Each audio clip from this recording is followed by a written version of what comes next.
Hi, I'm Eric Kratom.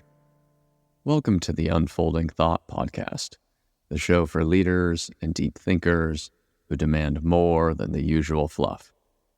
If you're the kind of person who moves on from a book, video, or podcast the moment it stops making you think or introducing you to something you can use, I hope you'll feel right at home here. In each episode, we uncover the deeper, often overlooked forces that shape our thoughts and behaviors, so you can see yourself, your team, and the world from a whole new angle, and then actually apply what you learn to grow and do better. On the Unfolding Thought Podcast, we aim for minimal filler and maximal insight, challenging assumptions and sparking new thinking every step of the way. Are you ready to dive deeper? Then let's get started. Today I'm speaking with Dan Roos, an experienced designer turned innovation catalyst whose background spans building wild theme park attractions to orchestrating corporate light bulb moments. Dan has spent years helping communities and companies break out of outdated assumptions, discover unexpected allies, and spark change. Whether it's hosting live disruptive diners, or, as I've experienced, facilitating a sense of awe and breakthrough with a simple guided exercise on a tear-off pad, Dan keeps returning to one big question. Why are we doing this? And does that why actually move the needle? And now, I bring you Dan Roos. Dan, would you mind telling everyone a little bit about your background? I am somebody with a short attention span that has learned how change happens in the world, and I have learned how to support other people like that in the change that they wish to see in the world. I was a physics student because I was interested in big systems and how things work interdependently. I happened to have a summer job working for a theme park company, and I was really interested in the rides and attractions and all of that stuff, which is the area I worked in. I happened to be there at a time that they were acquired by a big entertainment company, and I was ambitious, and so it got opportunities like, hey, Dan, I was making next to nothing because it's a summer job, but I would just volunteer for all kinds of things. We need somebody to produce the concert series. How hard could that be? We need somebody to design a haunted house and make sure it gets built so we can open it. How hard could that be? I was foolish and full of chutzpah and not a lot of common sense. And so I became an experience designer.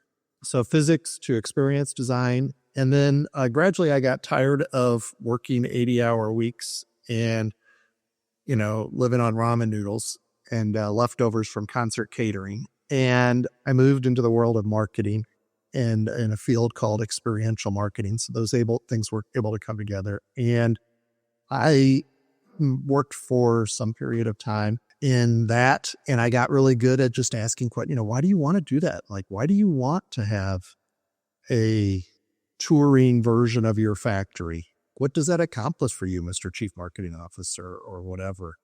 Or people would be like, oh, well, we need you to accomplish X, Y, Z. And I'm like, well, that doesn't exist, but I'll figure it out. And so, I'll make a system that makes it smell like your car as it's being assembled while you watch a film of the car. I've never done that before, but I'll do that. So I was inventing things.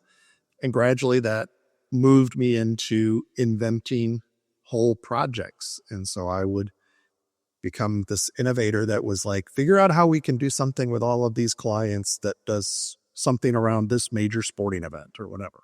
Okay, I'll figure that out. I didn't realize what I was learning how to do was become an innovator. I was learning how to think about the experience, think about systemically how it worked in different things, and gradually think about what is it accomplishing? What is the strategy? Think about how do you go to market? How do you build something that's never been built before? And how do you get somebody to pay for that? Gradually, I got tired of doing that and decided I wanted to really support innovators. And so for the last 12, 13 years, I've had a small consultancy called Openly Disruptive, where I help innovators innovate. That's interesting. Thank you. I really appreciate the way that you put that there at the end, because I think you're getting to something that I wanted to dig into with a portion of your background. And that is, it seemed to me you introduced an interest in the why behind what you were doing. Did that question of why are we doing this, or even what are you trying to accomplish and why are you trying to accomplish that, did that just show up at some point? Or for you, where do you think that came from? The why for me actually started emerging when I worked for the theme park company, because there was suddenly an effort to invest a lot in the parks and to tie it all back to the intellectual property that the company owned. And this isn't exactly how it happened, but this story is conveniently packaged. So I'll tell it this way, that like I used to get these weird calls, and somebody would say, hey, we want to have this superhero fly from the top of the roller coaster down to the front gate to unlock the front gate every day. Can you figure out how to do that? And I'd be like, sure. And I would talk to the people and these were, weird calls to have, figure out who makes Peter Pan fly on Broadway, and like, how far could you fly somebody, And so I would call up whatever company that was, and I'd be like, I'm supposed to do this. And they're like, well, the furthest we've ever flown somebody is about 100 yards. That's pretty far, I'm like, all right, now you do. And I would figure it out, and I would contact that person back at the corporate office and say, so it'd be about $1.5 million, and not really sure exactly what the point of this thing was. And I would ask questions like, so is the goal to make it look like you can't see the cables, or is it okay to see the cables? Or, I would ask questions. And then inevitably at that time, for every 20 crazy ideas like that I got called about, we would only produce one of the things. And so I finally was like, why do I keep doing all of it? I mean, it's really interesting. I'm getting paid. I'm getting paid like an intern, but I'm getting paid to write up a memo on here's how we would make this character fly. And so finally I asked, and somebody said, well, you're talking to the IP attorneys in licensing.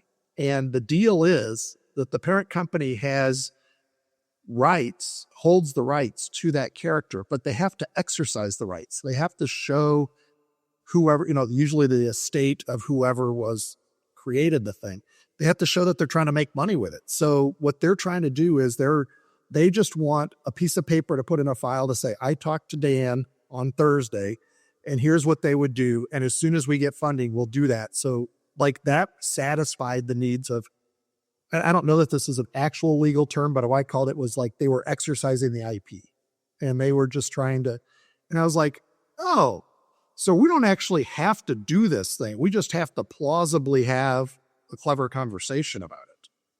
And then that let me have a lens to look at, why are we designing a haunted house? Well, the why of a haunted house is to scare people. Oh, so what we're trying to do is we're trying to scare people just enough to make money at the box office predictably during a month of the year in the fall. Oh, okay. So I learned how to build a strategy statement based on like, why am I getting these crazy calls? And that I then took to the marketing world, it unknowingly. So when I got to the marketing world, I was the foolish person on the team that, everybody else is like, well, the CMO wants to do XYZ and they want to spend millions of dollars doing it. And I was the one like, well, why? What are you trying to accomplish with that? And they're like, don't ask the CMO that. And the CMO would always be like, no, I'm glad you asked. So the why became just, I'm really fortunate that I just did enough crazy stuff that finally I was like, there's got to be a why here. So you were designing experiences through the theme park. And then I think when you described yourself, it was actually when you mentioned going into the corporate world that the phrase experience design, I believe, came up. And yet, at least as far as I conceive of it, that kind of experience design, having someone fly over the park down to the gate or whatever it was that you were working on, is quite different from the conception of experience design that I find in the marketing or broadly the services world. You picked up on that. So I started like then, because people would just come with these things, but you have to like put a budget around it. You have to give it some form. And whether it would be a phone manufacturer, and I want people to have an experience around my phone. Well, it's like, well, okay, well, you can put it in their hand, but what is an experience that makes that phone come to life?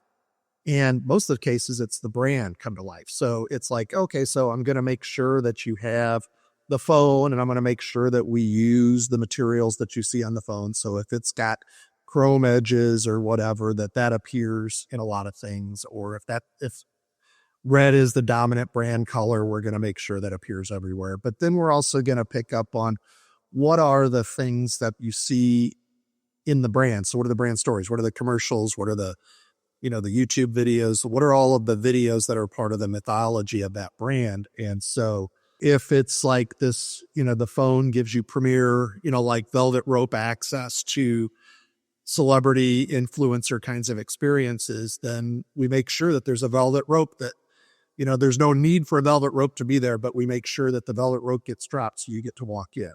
And you end up playing with all of those things. And that works even in the B2B world. I did a lot of work with a client in the logistics space. So it's not about trucks. The trucks are a way to manifest what is going on about understanding where everything is in the world and how to get it to people as efficiently as possible to delight them. Boxes and trucks that are needed for that. But a logistics company is not a box and truck company. A logistics company is really a fulfillment company, not in the sense of marketing fulfillment, but in the sense of emotional fulfillment. And once you understand that, then you can create an experience. I mentioned earlier, it's not that I have a short attention span. Sometimes I can really overthink things for decades, but I move on to a lot of different interests. And one of the things was it was hard to explain this to people. So I created something that was just really a grid that I called an experience matrix. And I said, so here are the beats. And what I observed was that what we really want to do is we want to create an experience in people's head that is a narrative that if I do this and then this and then this, I will feel this way and this will happen. And then we want to pay that off in the real world, so then we want to do that thing. And then we want to remind them, so it's the old, tell them what you're going to tell them, and then tell them what you told them. And so then the last thing is I want to then repeat it and say, so here's what here's how you were transformed. And so what I would do is using the velvet rope analogy, if we were going to do that, the email that invites you to this event or the billboard that says you ought to attend it or whatever should have the velvet rope on it. You should know that the velvet rope, by the time you show up, that the velvet rope is a cure. And then you do the thing and you promise, what is it? What am I going to feel like? But I give you that in some way that's tangible. So I give you some image of what's going to happen. And either that I describe that image to you or I actually give you a rendering or I photograph it or whatever. So you get, when I get past the velvet rope, suddenly I belong, I'm an A-lister or whatever. So we find a way to convey that to you. So like this experience matrix was like, so 2 weeks before somebody shows up, they need to be aware of the velvet rope. And then in that period of time before they show up and they're like, oh, that seems kind of cool, but I don't know that a velvet rope is going to be like, then we remind them they're going to be transformed. And then they're like, and then we remind them that they're going to be an A-lister. And then when they show up, they expect that, but they don't know what it's going to look like and everything. But I've now they've got that conceptual story in their mind and they know what's expected of them. And then they follow up. And then afterwards, I have to make sure that when I send you the picture of you entering the velvet rope, that I'm telling the photographer, take 20 pictures, but make sure you flag the ones where it's got a look of wonder on their face, because that's the money one that we want to make sure they get. But nobody had ever done this kind of thing, this experience matrix. And really I did it just to, because people are like, it seems like you just want to throw a lot of money at this. I'm like, no, I only want to throw money at these 20 things that are on this table. So it was a way to keep everybody honest. And also so that everybody didn't think, we're going to, get the premier Venetian velour to make the velvet rope. Look, people are going to be there for 0.5 seconds. It just has to look legit as a velvet rope. It doesn't have to be a real velvet rope. So it was a way to prioritize those things. You've been running your business Openly Disruptive for how long now? 2012. It was when TED conferences were becoming really popular. And I knew that the kinds of people that cared about TED were the kinds of people that were my people to serve. And I struggled for a while at figuring out how to make money with Openly Disruptive, because these people are busy and they're interested in their own thing. They're not interested in what Dan has to say. And so I started out really trying to be like, so here's what's important in the world, Eric. So here's what you ought to care about because Dan says you ought to care. Well, if you're truly innovative, you don't really want to hear that, because you don't want to say, well, I got started on this path because Dan suggested it. You want to say, here's how Eric came up with it. And so it took a long time to figure out, how do you actually serve innovators? And that's really been the most recent part of the journey, is figuring out, it's really, ideas are a dime a dozen. It's the people that are capable of making those ideas come to life are not taken care of. We need to serve those people better. And that's what's I'm most interested in nowadays. For everyone listening, I believe one of the first times that I encountered Dan, maybe the first time, was on the recommendation of Jeremy Newlick, who I also talked to on this podcast. And I was setting up an event that was generally focused around innovation and new thinking, but primarily for people that were working in social media in the St. Louis area. And Jeremy Newlick recommended Dan, and Dan gave one of the most memorable presentations that I have ever seen. And I think it was shown by what occurred after the event. Maybe a third of the people, it was quite a large portion of the attendees, stayed just to hear from Dan a little bit more informally. And the presentation was fairly informal as it was. But while talking to Dan, then Dan pulls out this notepad that was something he had developed for his business. And you'll have to describe it because you've described it to me before and I forget all of the details. But it was both a structured, in the sense of, something had been laid out and planned in advance.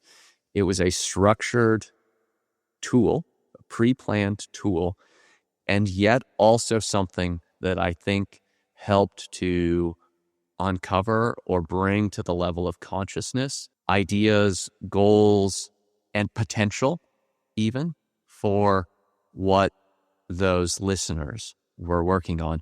And so I share that in part because Dan's working with innovators and has a lot of experience with events and developing experiences. And my first experience was actually quite impressive and quite practical. Now, I've said a lot here, but could you just for a moment explain a little bit of that notepad that I was talking about? And I don't know if that's something that will be accessible or anything, but for me, that stuck with me.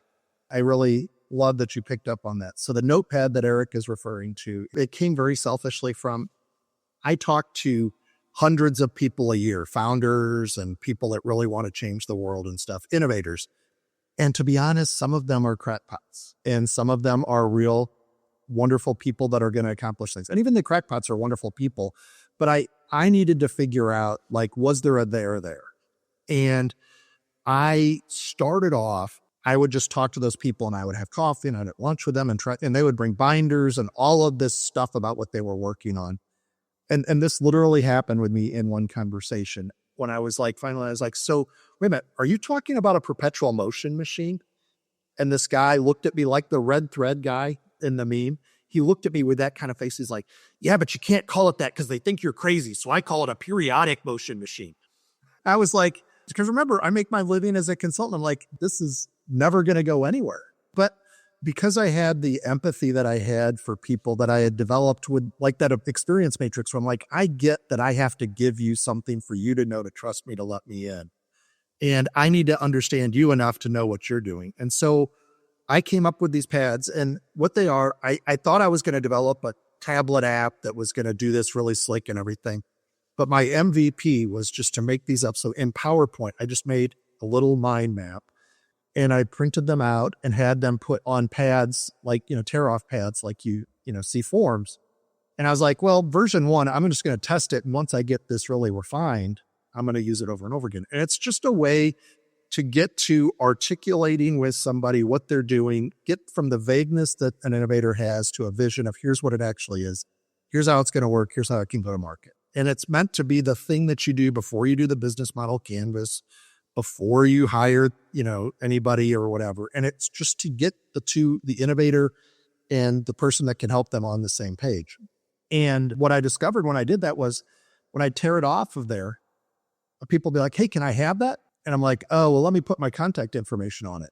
And then they would contact me back and say, hey, when you did X, Y, Z, but it became the thing that we talked about, that what I was doing was helping them articulate something that they weren't able to articulate before. And gradually I extended that. So the tear pad that I carry with me to most events is the first of, there's actually 4 tear pads that are like, so if you really don't understand where you're creating value, here's a way to think about really understanding the new economic value you're creating.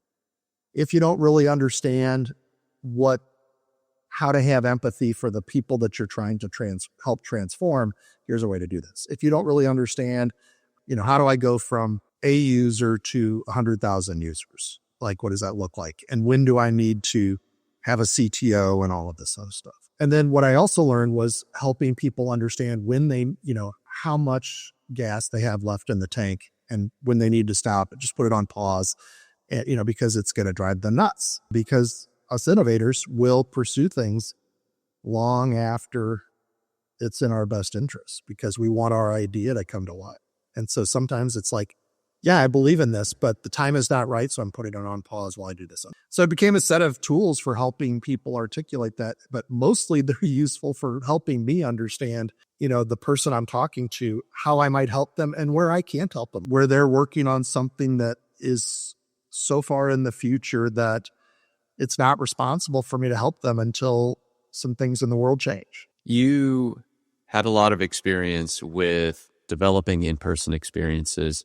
Then I'm not totally clear on when you went into the corporate world, how much you were working on events. But as soon as we talked about you going out and doing your own thing with Openly Disruptive, you promoted your business through events. And then I know that you have done a fair amount of events and event design and supporting activities in the subsequent years. So I'm wondering, one, if you could give us some sense of the kinds of events that you've done and why you've done them, I guess perhaps both with Openly Disruptive and or with your clients, and then also what you've learned from doing events. A lot has transpired between 2012 and now we're recording this in February 2025. So one of my early clients was the St. Louis Science Center, and it was the president and CEO at the time, was a brilliant man, Bert Bescalani, and he had a fantastic program director, Dr. Christian Greer. And they realized that the Science Center should be a place where innovators go to get ideas and to get inspired and everything. And so I got the opportunity to help them figure out, because I was working with startups and founders and, hackers and people like that. And we realized that there was a Venn diagram of the interests that they had and the people that they were seeing at the Science Center. Now, you had the families that were bringing their 5-year-olds to learn about electricity or whatever, but you had other people that came multiple times, and they were looking at how to play with an exhibit or do something different. And we came up with a persona of what these people were, and we called them active creatives. So people that learn by doing and by being creative, but they might be, because the number of coders that are musicians or dancers, or that I go to South by Southwest, but I also go to Burning Man and all of those kinds of things, finding the overlap between those audiences. And that was really powerful because then we started thinking about what can you do? And they were doing at the time a thing on every Friday night where people could come up and just, like if you had a maker space with your first 3D printer, set up a table and show people about it. And by the way, we're showing this episode of Doctor Who on the IMAX screen and, like all kinds of stuff for all kinds of geeks. And that was the first time to really think about the audience I served and who were my people. And that's been something I've refined over time. But it was really powerful to think about what do those people want? And really what those people want is they want to do something that to them has never been done before. Now, it may have been done before, but to them, it's never been done before.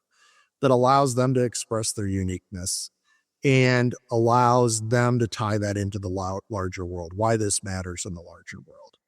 It was really powerful to understand what an innovator needs to be sustained. It seems to me that doing something in the physical world, imagining it comes with an also high imagined price tag and investment. If I nowadays want to introduce a new product, of course I can reach a lot of people online, but I also have the opportunity to develop a video, perhaps using generative AI, and the quality is getting better and better. But if I'm a leader of some type, whether I have a startup or I'm in marketing or I'm a product manager or any number of other things, I think it's easy to imagine maybe I shouldn't think about an offline experience, because if I think about having an MVP, you mentioned the MVP of your tear-off pads, it's a bigger investment, which means I need to get a bigger win. And yet you're dealing with innovators, you desire to work with innovators. So I'm curious about your perspective on balancing small and quick investments and successes with someone's long-term ambitions for driving a disruptive project, disruptive growth, and, growing their business or product. I think you're really onto something because, I think a lot of people, especially innovators, have heard the term MVP and they don't actually understand what an MVP is, what its purpose is, and how to get the most value from it. An MVP is an artifact that helps you learn as much about the product, the market, and the fit as rapidly as possible by being as close to what is going to happen as you can do in the time frame or the resources you have. So there are people that think putting up a website is an MVP. An MVP is not a website, and then they're waiting for, well, I didn't see how many clicks or whatever. The value of a real world MVP where you're actually with somebody is you're getting feedback. When I give you this and you do it, what do you think of it? What are you thinking about? How does it, what do you accomplish with it? What do you, what's the job to be done? There's, that's a big part of it. And so if you create an MVP that is just a digital thing, especially, you use, generative AI to come up with, well, here's what it looks like. If you can't put that in a story of how somebody uses it, you're not getting any real feedback. You're getting a response to a particular visual. But people respond to a lot of visuals by swiping left and right. They're not giving real feedback. It's not actionable. Now you can show, here's this Midjourney image of a product. What do you think this product does? That's giving you real feedback. Or if you saw this, how would it be packaged? That's real feedback. And that's the kind of stuff that you need. But you can't really do that with a purely digital artifact. And I want to say something else here that I think the biggest thing about my empathy that I have for innovators is we have to have an enormous amount of chutzpah. I mean, we have to be able to here's what I'm thinking. And can you make that happen? Sure. I wave my hands and things happen because we're building followers. And the reality is we have a lot of fear, but you can't talk about that fear. So the fear is I don't know, will this work? Will this not work? Will people help me? Will people not help me? Has somebody beat me to the punch? There's all of these fears that are underneath it. And it's really easy to hide behind something that's off-putting to say, hey, here, this mid-journey picture is everything, because you don't want feedback, but we have to be better getting feedback. It's the idea, like we're going to get rejected. We will get rejected far more than we get accepted. More people will say no to buying our idea than will say yes at first. And so I just have to build this. It's not a thick skin. It's just, if I know that the yes rate is 1%, I have to get, I have to, at some point, the 99 no's, I have to be like, thank you for that no, because it's getting me closer to the yes. And I have to be okay with the idea of rejection and get over that, because otherwise I'm not going to get any real feedback from the world. And that's hard. That's hard for any human. I mean, we're humans. That's very hard for humans, but it's really hard for us as innovators, because this beautiful thing only exists in our mind. I probably don't have a way to put it into words. I probably don't have a way to put it into numbers, but I want to see it come to life. Dan, I believe that I recall that you've said before, either in our discussions or in some events, that you feel it's important for innovators to not just go off alone to the mountaintop or whatever it is and innovate alone, but rather to find their community in one form or another and to find allies. And I'm guessing that you can look at this a lot of different ways, but I think you're starting to hint at that with what you just said. So I'm curious whether you think about it as innovators need to go and find a makerspace, or if you're in a bigger business, you need to find your allies within that business so that you can remove roadblocks to innovation or whatever else it might be. I'm really curious how you see innovators needing to find support and community. Yeah. Throw a little plug in here. I run an event series online called the Disruptive Diner, which is really a recreation online of those events that we used to do in person when I first got started. So an innovator is a person. And in my mind, I built this, starting with that actively creative understanding that I got the opportunity to work on, to really build kind of a psychographic profile or build a persona of an innovator. And then what I realized is that, we don't expect somebody to become a great basketball player by being born intrinsically a great basketball player and being waiting to be recruited by the right college and waiting to be, go to the right pro team. And then they're perfect. It's a lot of practice. And so an innovator requires a few things. So like an innovator needs to be in a place where people see opportunity, like, wow, that would be really amazing. What would happen if we replaced all of the combustion cars with electric vehicles? What would that look like? And to kind of like, that would be interesting. How would that matter to us or whatever? So you need to have those kinds of conversations.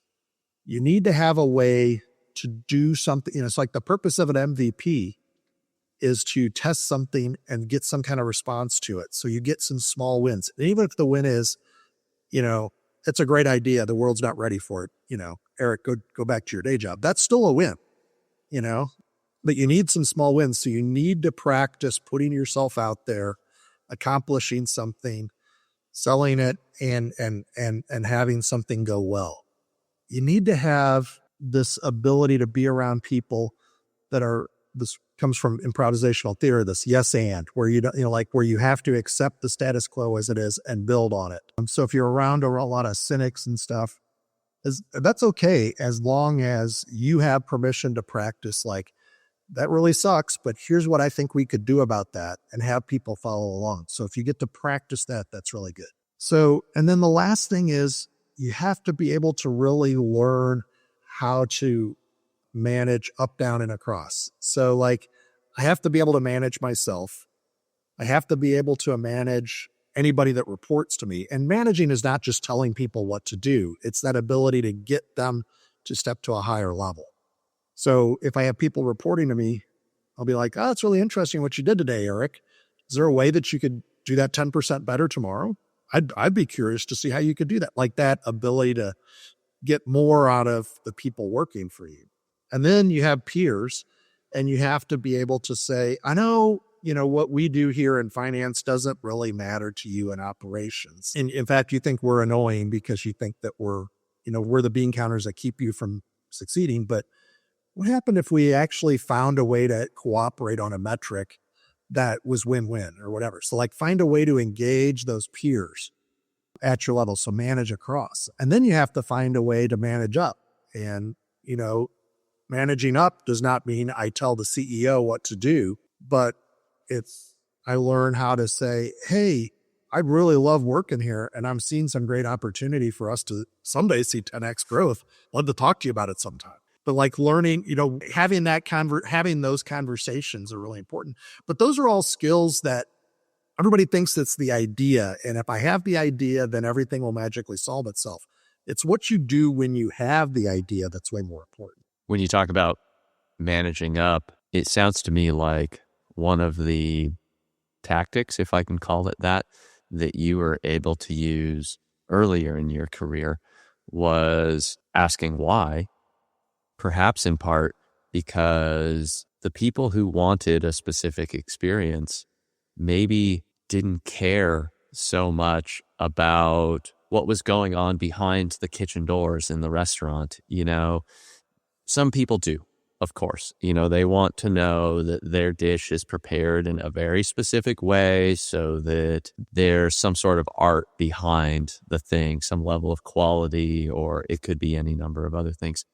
But for a lot of people, they don't want to have to take time away from their job to tell you how to do your job. Now, for many of us out there that are not the founders of our companies, maybe we do feel like our bosses just want to tell us how to do our jobs all day long.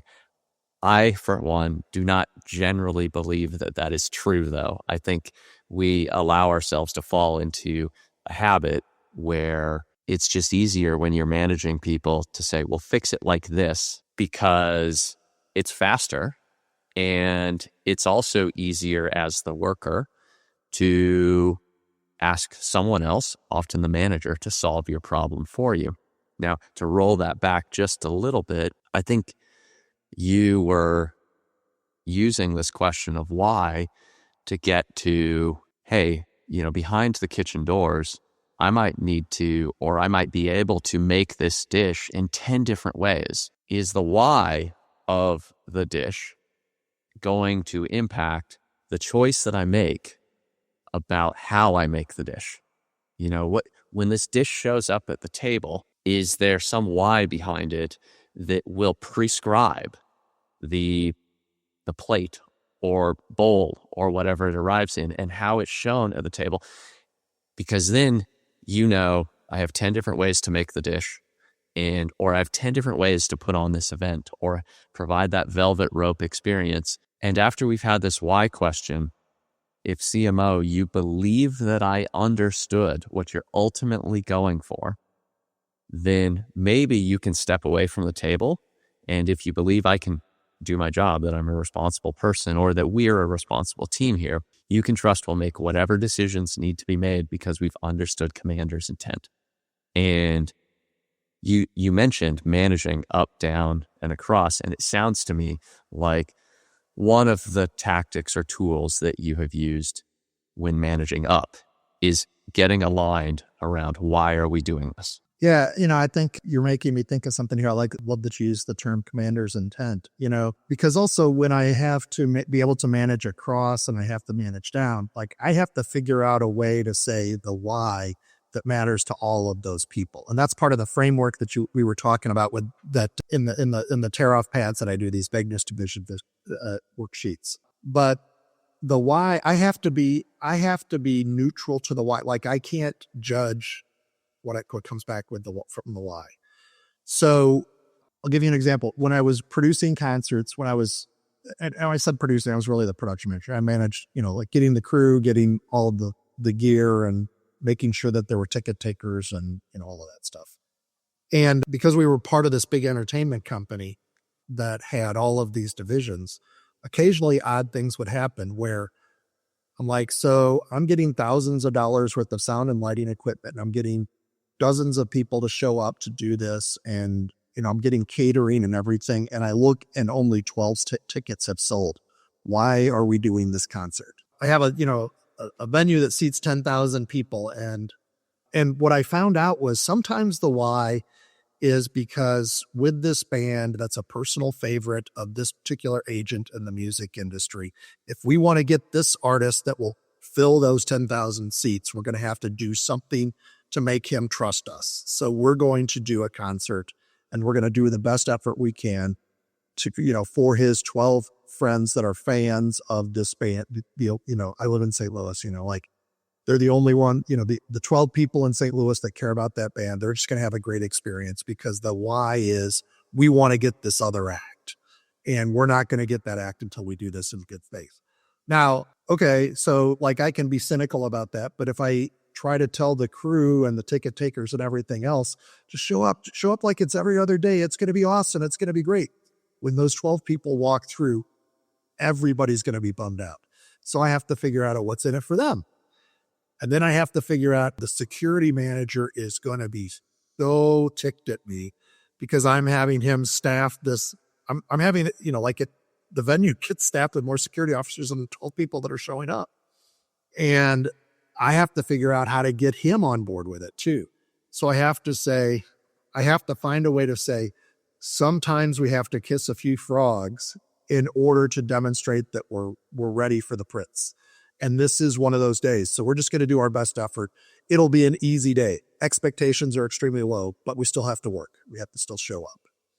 And so I have to find that ability to get all of those people aligned. Otherwise, I don't get the opportunity to do the next big thing because I didn't succeed at the little small one. That's really interesting, because you're taking me back to, and you even just use the phrase, you're taking me back to the idea of getting small, quick successes and balancing that with your long-term ambitions.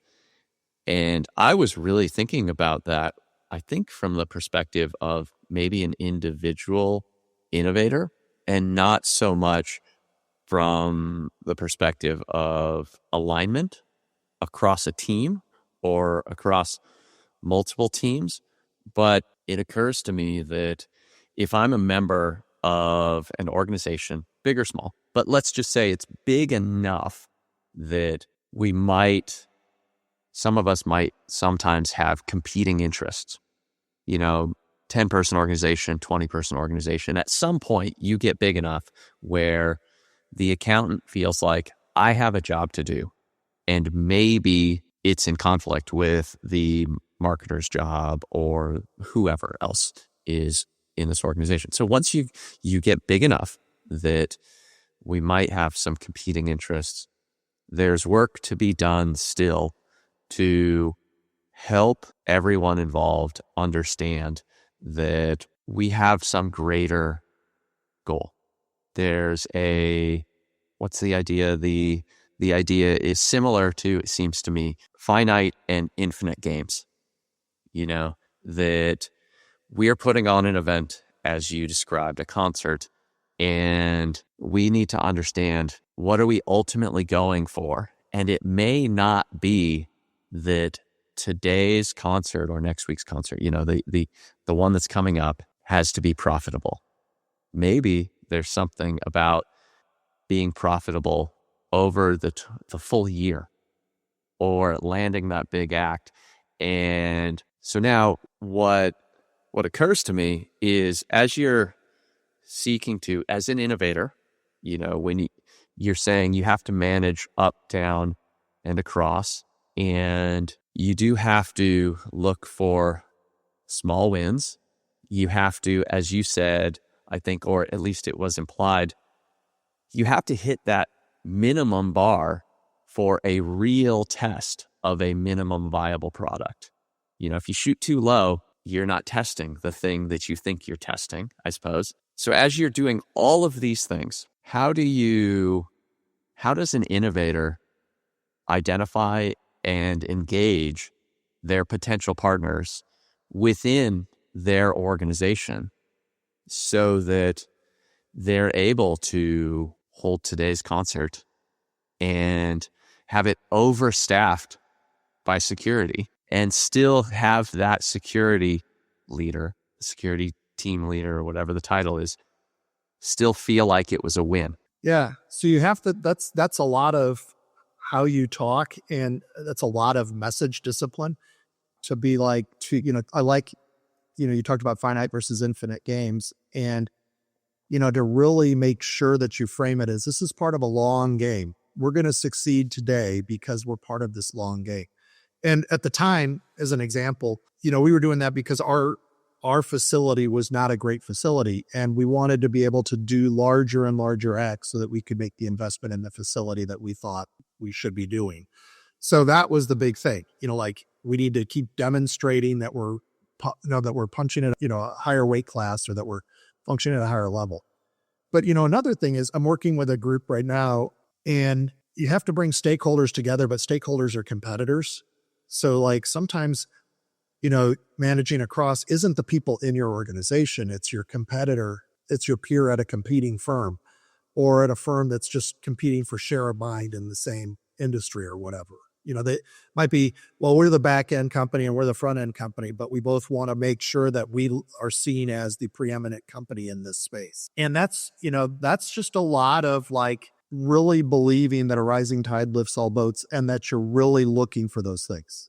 Like, you're looking for those opportunities. So this particular project I'm working on right now, right now, all of the companies in this industry, that are from one end of the value chain to the other, are constrained because of the risk of uncertainty.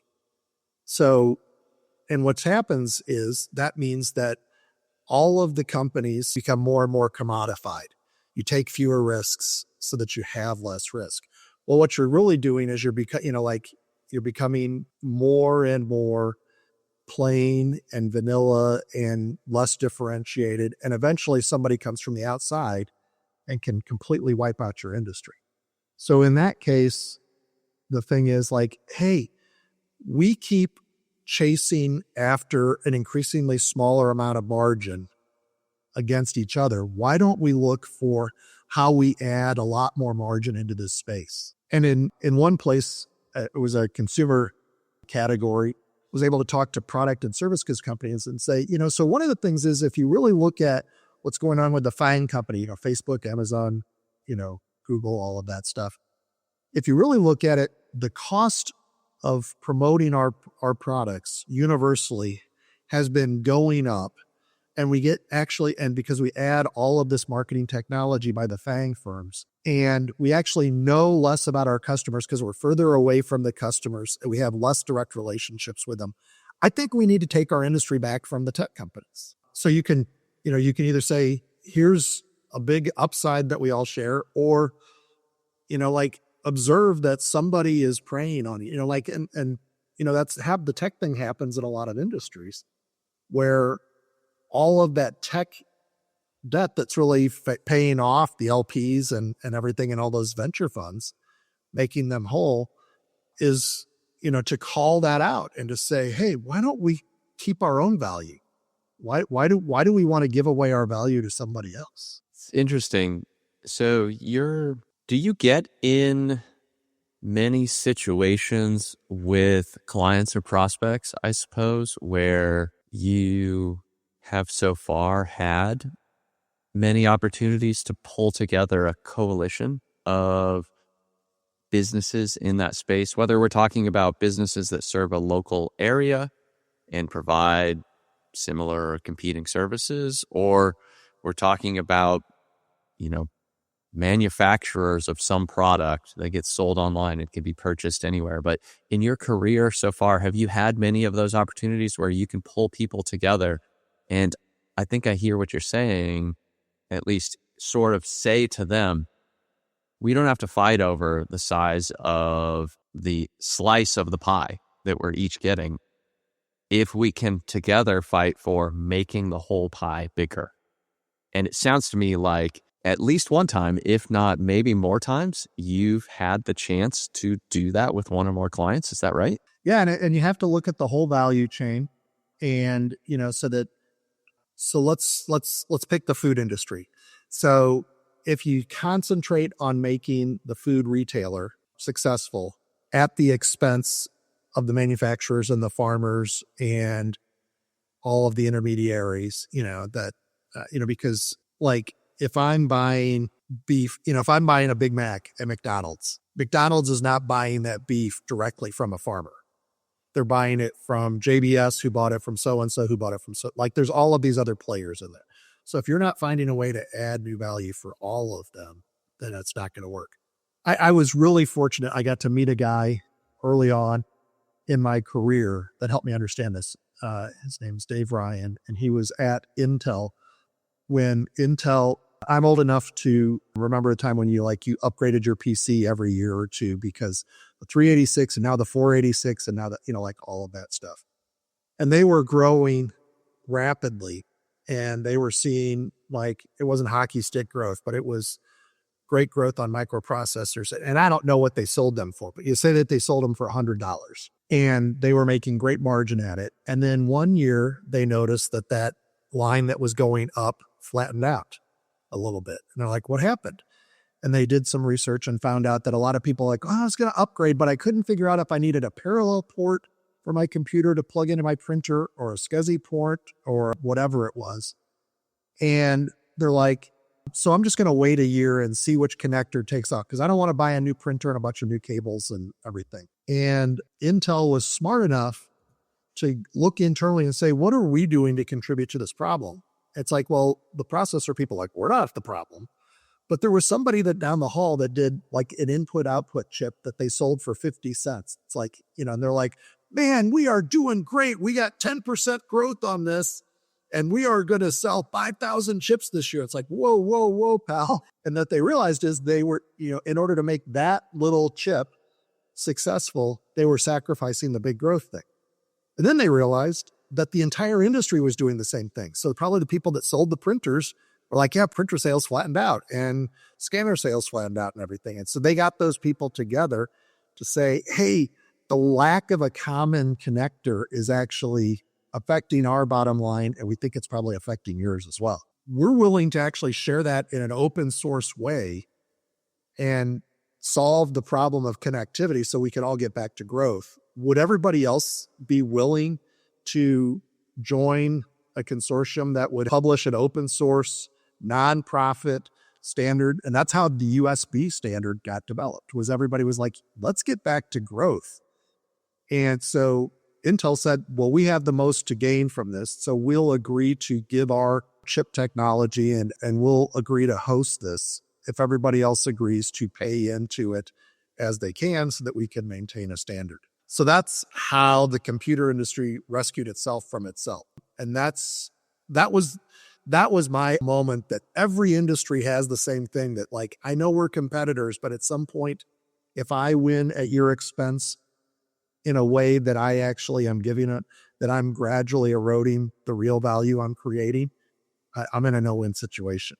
It's just going to take 10 years to get to the end. One thing that I appreciate about what you're describing is that if I call Dan Roos and I want some level of consulting, I want my company or my team to think differently, or we want to try to interrupt or disrupt ourselves, or any number of other things that, at least as far as I'm hearing what you're saying, that you might come in with solutions that go beyond, let's just look at what's going on here within this team or within this company.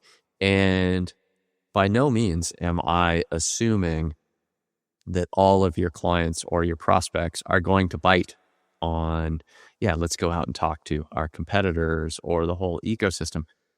But again, a thing that I appreciate about this is that if I had to say that you were selling hammers here, right?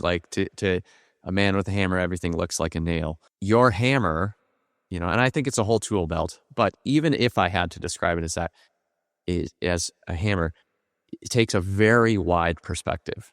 And so you have multiple approaches. This is one reason that I said, I think I would describe it as a tool belt, is that I may come to Dan Roos, to Openly Disruptive, and need to be willing to at least hear out some bigger picture thinking.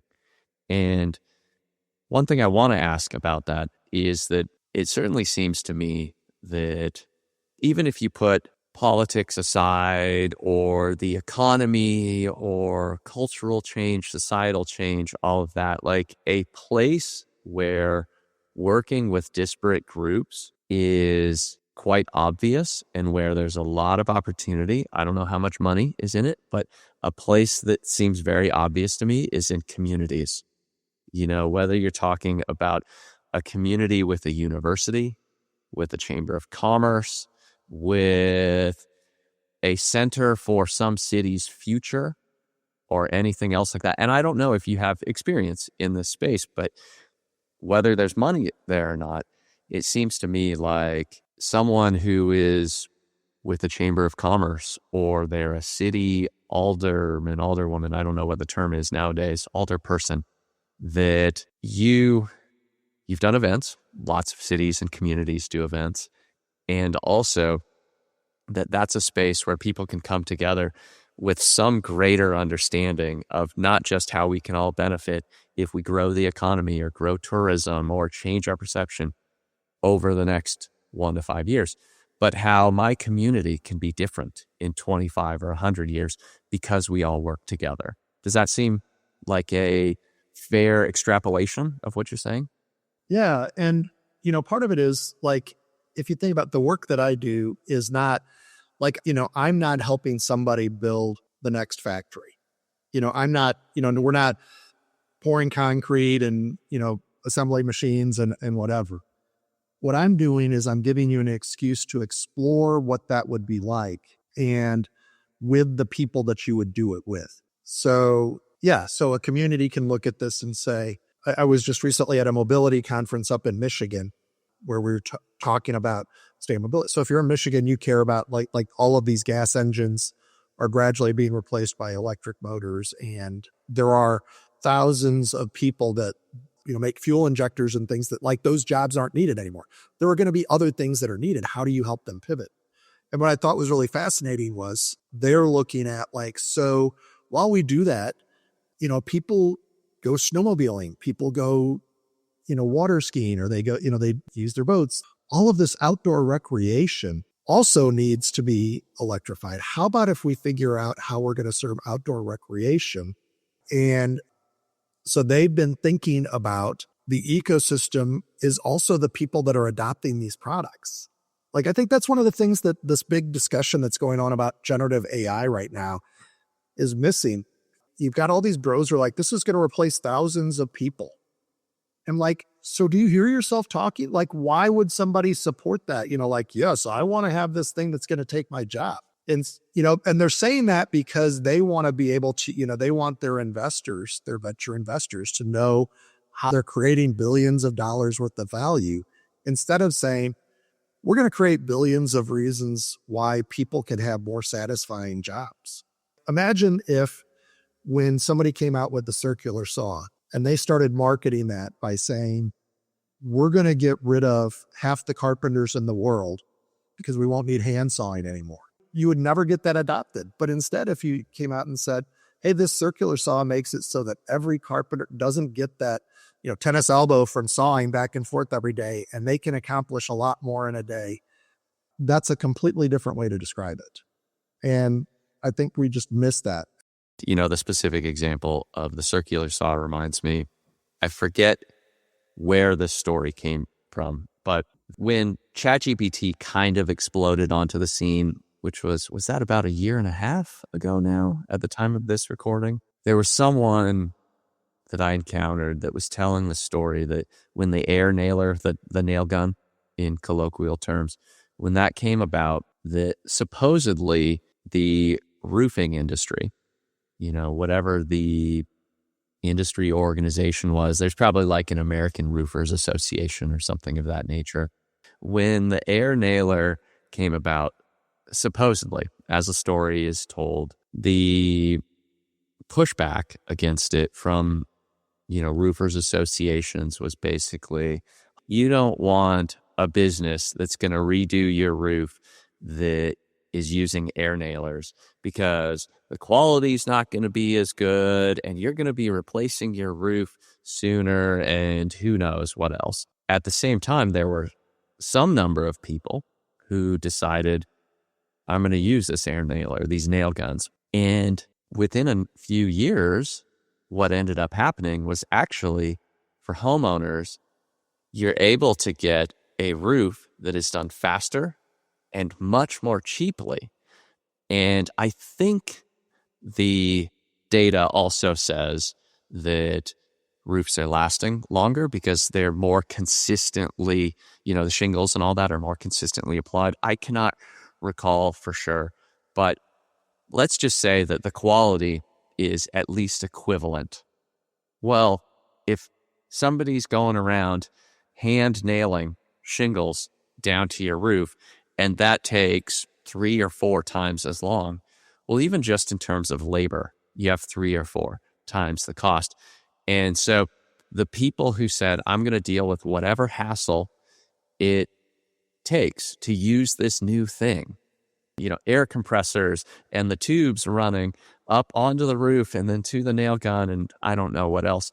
The people who were willing to deal with those hassles eventually were able to sell more total work. And I'd like to think that they had a higher profit margin, though I don't actually know. And everybody else either lost their businesses or they were stuck trying to catch up. And I try and remind myself, there has to be opportunity. There's going to be opportunity with change for someone. And there are lots of things about humanity, about culture that get better over time. Sure, there are lots of things to complain about, but if I don't know what's going to happen, can I put myself in a position where I'm open to the possibility of this thing helping for something to get better? So for generative AI, I really do prefer to think of it like the air nailer or like the spreadsheet or like email. That, yeah, sure, there were plenty of people who thought, why would I deal with the hassle of email? I have a secretary.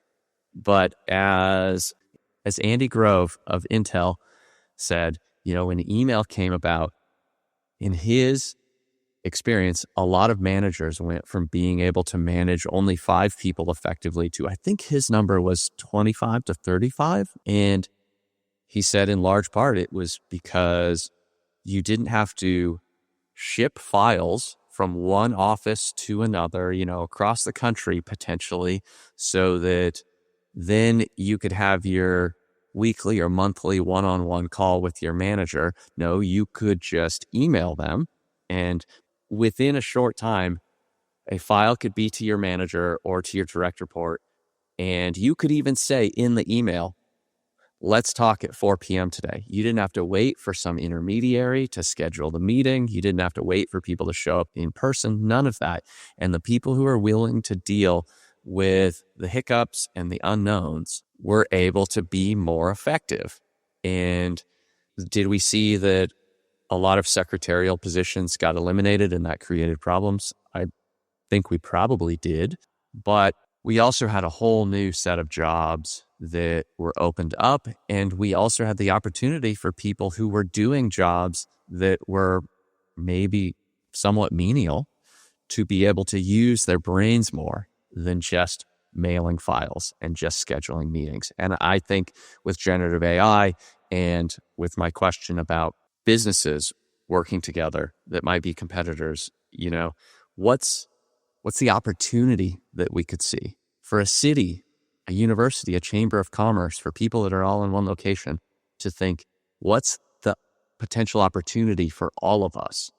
This is an opportunity not just for, let's say, an individual innovator that's trying to get something going, but it's also an opportunity for people to, if you can create some alignment, if you can get people to believe in a positive vision of the future, that we don't know what's going to happen, but we can create that future where the pie is bigger. Yeah. Well, I think that if we think about these ecosystems or like you can talk about community or whatever, I think that the challenge is that people think of like, oh, I live in Paducah or whatever, and so therefore my ecosystem is all of the people within 10 miles of Paducah or whatever. The reality is, yes, you are part of Paducah, but you are also part of what I call thematic ecosystems. And I don't know that thematic is the right term. It's just the term that I use. That if you are, say you are a company that makes performance parts, aftermarket parts for cars. So you are part of the car community. You're part of the performance community.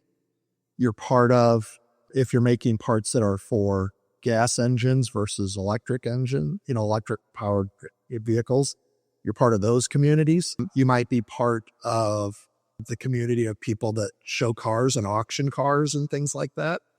And so you are part of all of these communities. And if you realize that every one of us, well, yes, I live in Paducah or I happen to live in St. Louis, wherever we are part of that community, but we are also part of other communities that I'm helping to advance all of them. And that's why when I was using the Michigan example and about mobility and everything, to realize that like, yes, we care about the car, we care about the car industry because we're Michigan, but we also care about the snowmobile industry and all of these, and all of the people that use these things for outdoor sports. And then that, in their case, that also applied to the environmental industry, because one of the big polluters of the Great Lakes, not intentionally, is all of these outboard motors that gradually leak oil and, into the lakes. So, that's an environmental concern that also is an economic concern, because nobody wants to,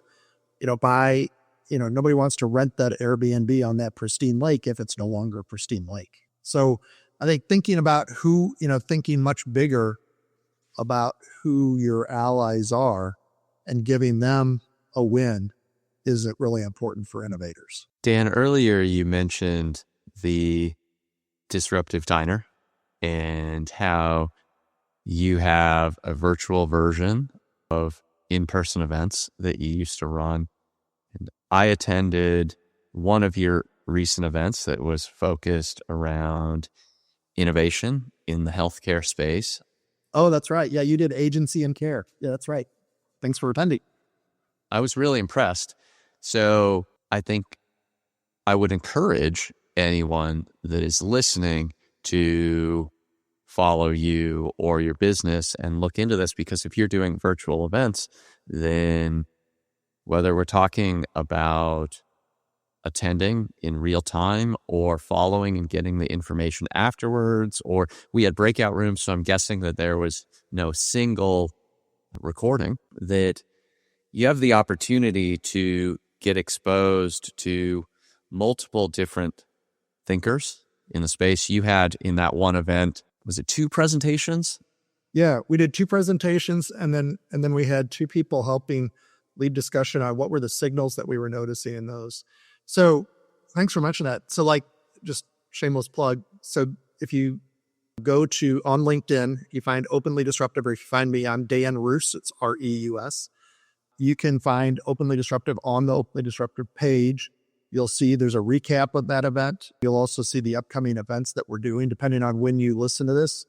We're working on one right now about how AI can help humans be better humans, addressing what we were talking about in the AI space, looking at some stuff for metaverse and some other things coming up. But yeah, the recaps are there. You can sign up for the events.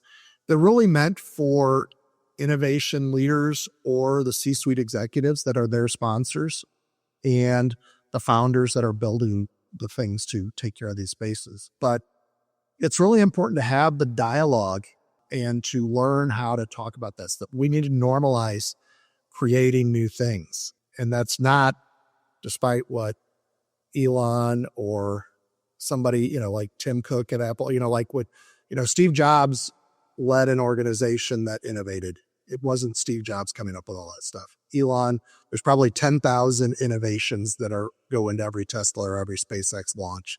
He's helping bring all of those people together, but we need to get all of those people creating the enabling innovations to make big things happen.